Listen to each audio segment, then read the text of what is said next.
counter the Irithel. The dive, not so much. Well, technically, it can be a counter to dive if he finds a good position to get that Nuna blast.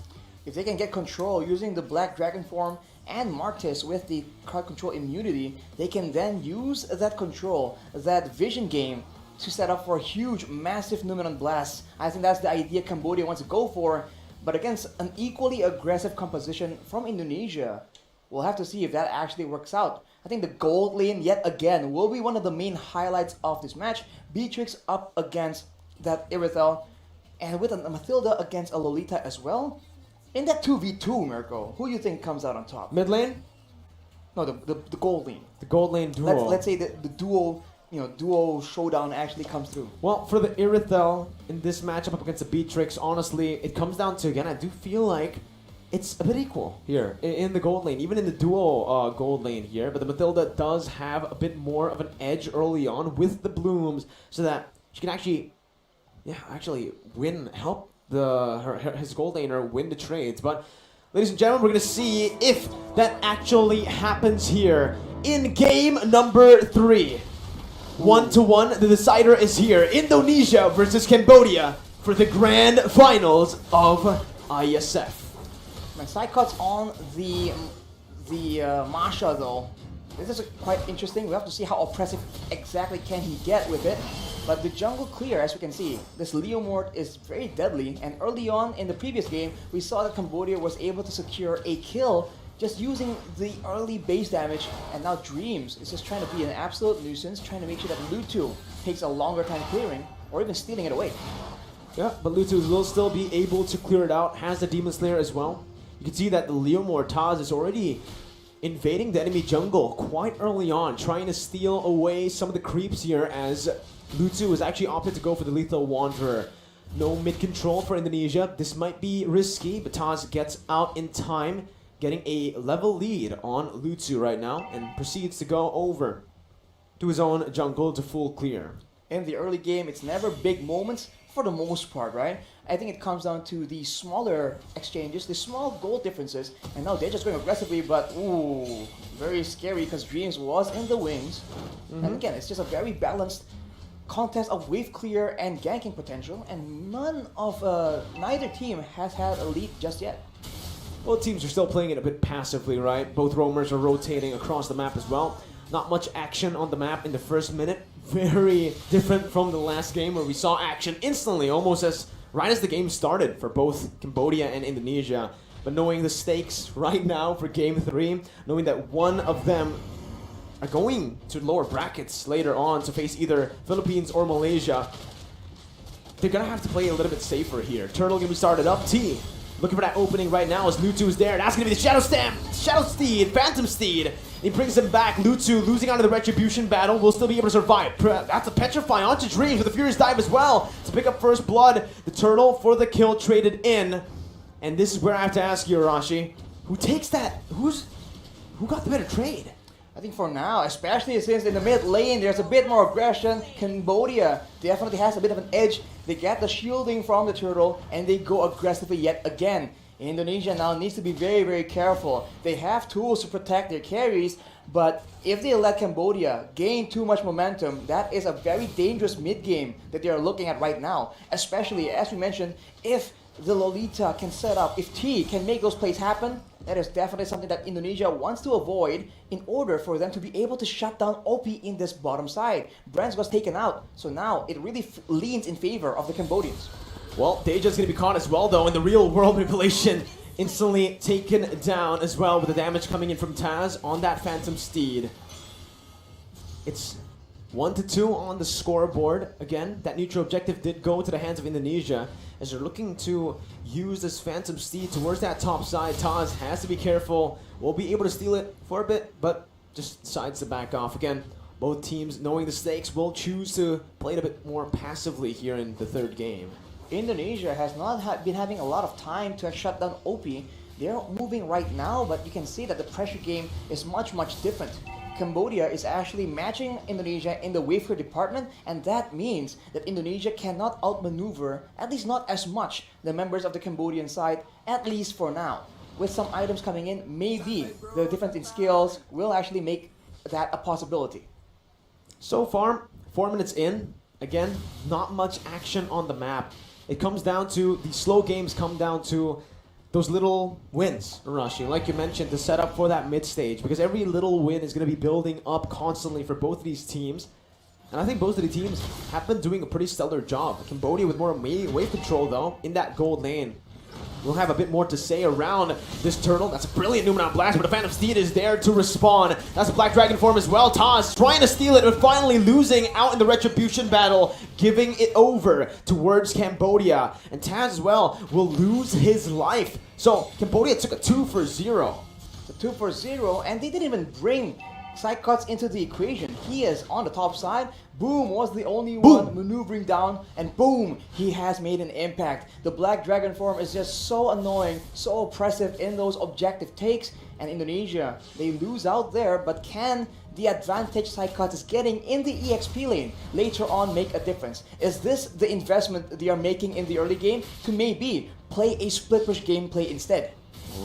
4-man gank around that gold lane. Dreams. That's a circling eagle stolen away from Deja. Doing a good job at zoning the Indonesian members here away from that tier 1. Whoa. For OP to take a good siege and a good rotation from Cambodia to pick that up. You can see, like you mentioned, Indonesia are looking to trade up in that XP lane. But up against the Yuzong, it's really difficult to do. It's a very sustainable hero that has a Petrify. Now that he is 2 kills ahead as well with that Black Dragon form, it really feels like he's unkillable unless Indonesia throws more than, well, unless they bring 4 people up to the XP lane. Even with 3, as you mentioned, Mikko, it's going to be a bit of a stretch. But of course, Indonesia, if they do go for that, they'll have some preparations in place. But now they're going for that mid lane play instead. T still soaking in all the damage there. Does a good job to help Deja to disengage.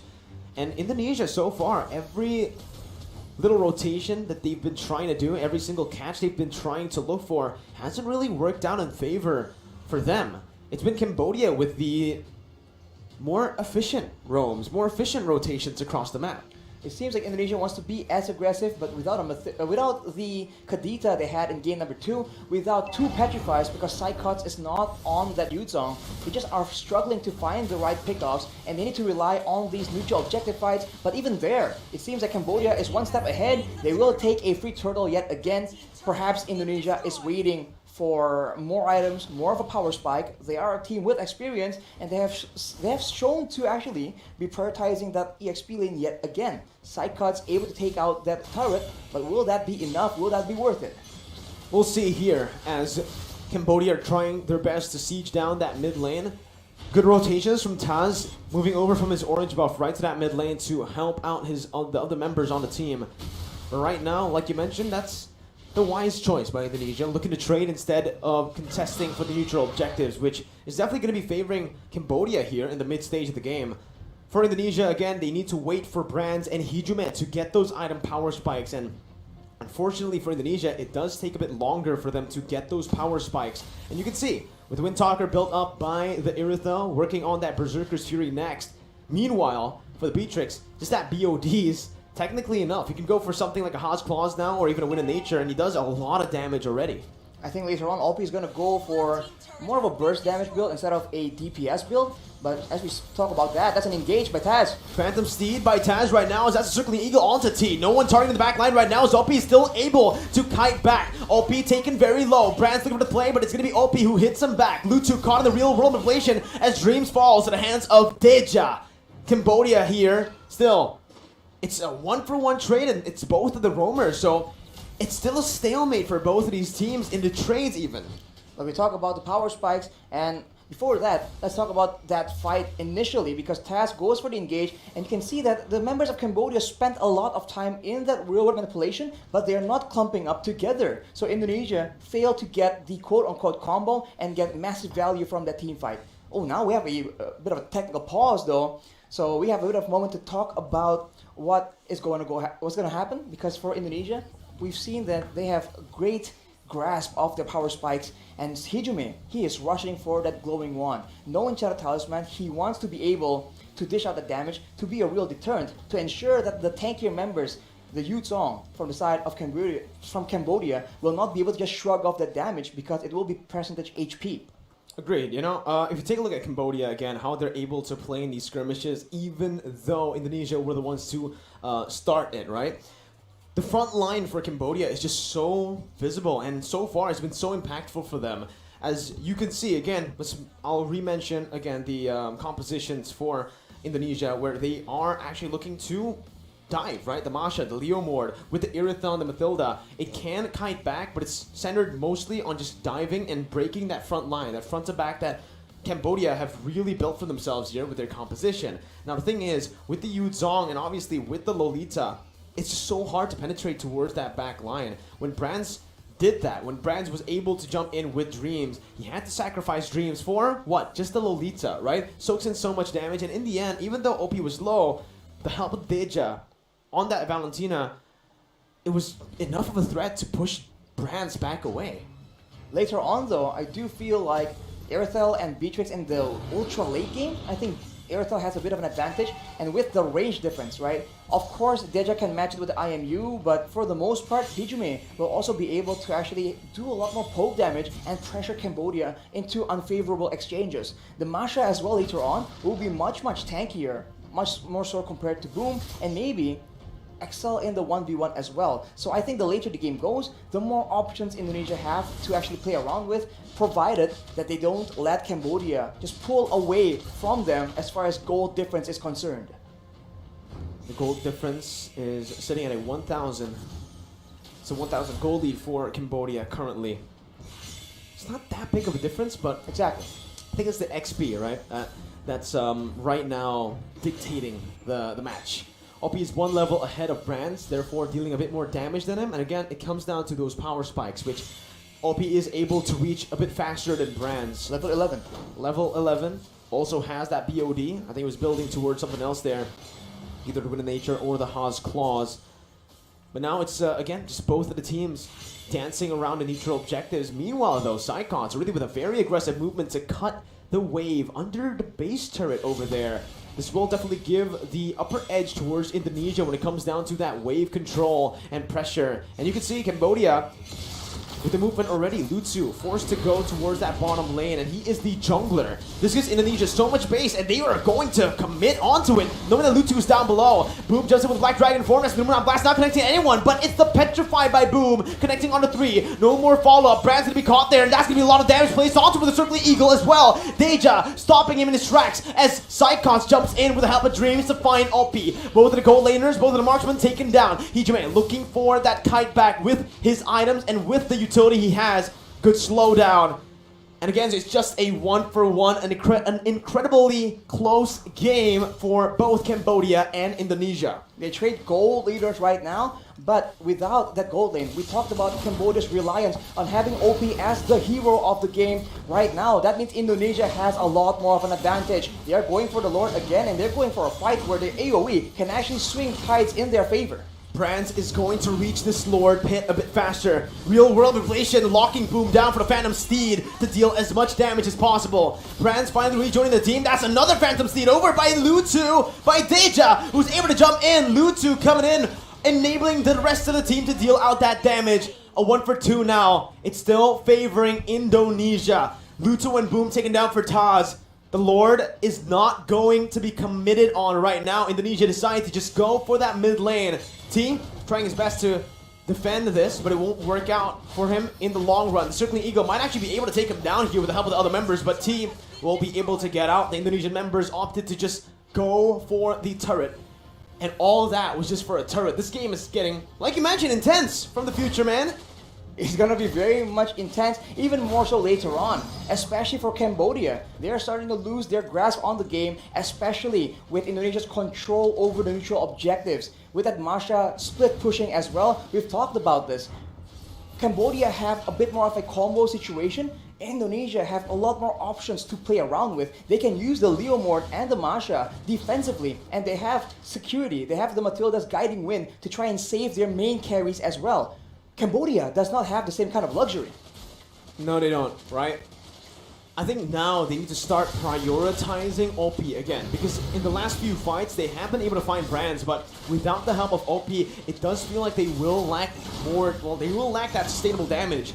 Boom with the Black Dragon form, Circling Eagle by Dreams, a bit Too aggressive there, but the Moon Blast now is going to be chained in, channeled in. Deja jumping on Hijume, who's still able to kite away, but not for long as he gets taken down by Boom. Brands with the nature, dealing a lot of damage and sustaining back up again, as that's so much on that back line. Taz is hunting, sniffing out, and he gets it onto OP. A brilliant read by Taz to find that double and to get Indonesia a 3-for-2 trade. It's a very close game, man. Indonesia are winning the skirmishes, but only by about 1 kill each fight. But they keep repeating the same thing again and again. They have no urgency to take this Lord. They keep using it to bait the members of Cambodia into fights that they don't really want, that they can't really take. And it has been working so far, and eventually now they can get a free Lord, completely uncontested. And this is the beginning of the comeback for Indonesia if they are able to maintain that discipline. Discipline is the name of the game, and on that note, we will take a bit of a break because there is a technical pause. I think it comes down to the team fight execution, Arashi, there. You can see if this continues, I do think that it benefits the Indonesian team a lot more. I think it comes down to, again, Arashi, that wave control, right? The side lane control in the later stage of the game. Cambodia have been... The division of labor within Cambodia is a bit questionable in my opinion, right? Lutu has been the one sent down to the gold lane to actually clear that minion wave where, again, he's the jungler. He needs to be there. That was the reason Indonesia were able to commit onto Lord and to force Cambodia in a position where they weren't ready to look for a fight. But here it is once again. Nibiru's passion there by OP, but it's going to be cancelled out. That's still the mid lane tier 2 taken down. They have a lot more siege potential here with that Eve, and now look at that flank though from T. Oh, he's going to be spotted out here. It was initially such a good flank, but it's going to be spotted out, and that's the flicker out. The threat of that Numenal Blast flicker is no longer present for Cambodia. That is completely unfortunate. And as you mentioned, Mirko, sending Luto is difficult, but they require Boom to have that kind of backline pressure in those team fights. Indonesia is making Cambodia have the hardest of decisions, and now with that superior siege, with that poke damage, with the counter engage available, they're slowly but surely working up their way, taking control over the jungle, and now Cambodia is in trouble. Can they even send anyone out to try and scout in these bushes? Because T has no flash, no flicker available. Yeah, let's take a look at the items here. That's the Berserker's Fury, the DHS already completed as well. It's done for Brands here on the Irithel. One more item to go. He's working on either a... I don't know. Does he want to get a Scarlet Phantom here? I feel like, you know, Has Claws? as late as this. I feel like Has Claws would be better because how Irithel works out, but maybe he has something else in mind. Hijume, of course, I'll have my eyes on the Yve with a Divine Glaive, though. You're biased towards Yve, Rashi. I mean, it is what it is. He has penetration now, and that is a lot of AoE, especially if Indonesia is using these lords to actually bait Cambodia into a fight. The Psychots. Oh, Psychots losing a whole lot of HP. OP with a brilliant with the nature there.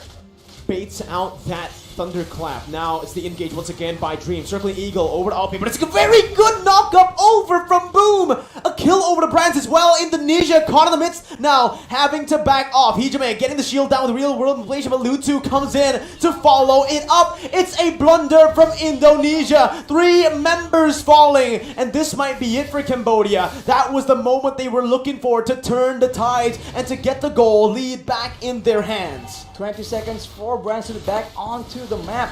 The wave is benefiting Cambodia, but their base isn't exactly safe as well. Right now, they go for the Lord, where they could have potentially went for an end push and catch and force these 2 remaining members into crazy fights. They go for the Lord, though, the more calculative approach, but they might lose a turret because of it. Definitely a big benefit for Cambodia, but maybe it could have been a bit more efficient. I think they made the right choice. I think if they went for more turrets, it wouldn't be worth it in the end. The turrets can go later on. Obviously, it's going to be there forever, but the Lord can be contested if the Indonesian members respawn. Cambodia decided to make the right choice over there. Again, playing it disciplined and not getting the pressure into their heads, right? Into their minds right now. A very good fight. And we actually asked this question right before the pause. How's Cambodia going to play from behind? That's how they play from behind. They still try their best to go for these coin flip fights, and they still know, even while they're behind, they understand where those little mistakes will happen from Indonesia. And like I mentioned, it is the Scarlet Phantom for brands. We said either Immortality or Haas Claws could be another good option for him, but he decides to go for more attack speed. Well, that is why, as well, that is why Cambodia keeps Boom in those team fights. That is the impact he can bring. And now with the Lord here, it will be cleared out by the Indonesians, and it's back to the status quo. It's back to Indonesia, pressuring with that macro game, abusing this Masha as much as possible, but Cambodia has equalized on the gold lead. This game is very, very intense, and I must say, I still think the late game favors Indonesia, but Cambodia is making it seem not so one-sided. It comes down to OP, right? In the later stage of the game, and Deja, honestly. Yes. Honestly, it feels like it's every single member, because Boom was the key member to getting that fight over to the side of Cambodia. Now OP and the rest of the members now looking for that bottom tier 2. Psychos looking for the flanks right now, but he's all alone. Caught in the midst of it all right now. That's going to be Venice Rage popped in. Psychos still going onto OP, who's still able to kite away. Real world inflation onto Deja, but he flickers out. Boom as well here, getting out to safety with a Furious Dive. Both teams disengaging. And it's an amazing team fight. Micro play shining for both Cambodia and Indonesia. Keep in mind though, look at the battle spells. Everything has been exhausted by the Cambodian side, so there's a small window here where Indonesia can make a winning play. This is 19 minutes in the game for the most part, especially the main carries. Everyone is on a full inventory slot. Hijime has a Winter Truncheon, so watch for that being used to maybe bait out some abilities, but for OP, he has the Wind of Nature, so Psychots as well as Taz will have a more difficult time bursting him down. Brands included in that equation as well. It will be in the hands of Hijime to see if he can actually burst OP through that Wind of Nature. 19 minutes in now. Next Lord is going to be the Evolved Lord, and you can see Cambodia already maneuvering around that place, knowing that they have more pressure on the map currently, even with the disadvantage in turrets. With the top side continuously just pushing in towards Cambodia, they've been able to actually micromanage it to a point where it's always at a good position, right? Again, they're leaving it in that top side, having one minion pushing in as well. Well, Luto has the Cursed Helmet right now, but Taz has built a Blade of Despair. Brands has switched over to a Has Claws, as we mentioned, so he won't be easily or as easily bursted down in these fights. That is how the Irithel usually operates, but Cambodians are pressuring for the Lord. They might just commit to it. Psychons is looking for that split push here. This is the moment right now as Boom jumps in with the Black Dragon form. Going to be taken very low as Dreams does the same thing. Psychons in the base already right now, looking for that split push, looking for the back door. Boom going to be taken down. That's the Immortality popped in. Psychons still looking for the plays. T is going to be losing his Immortality as well. Boom taken very low. Toss looking for the Phantom Steed, gets the kill. T as well, falling 2-4-0. Psychons manages to distract the other members as well, and Cambodia with the Lord won't be able to do much. It's a 2-0 for Indonesia, and with all the waves in that top lane, the bottom lane, and even in the mid lane pushing into Cambodia, it feels like Cambodia are the ones now at a disadvantageous position.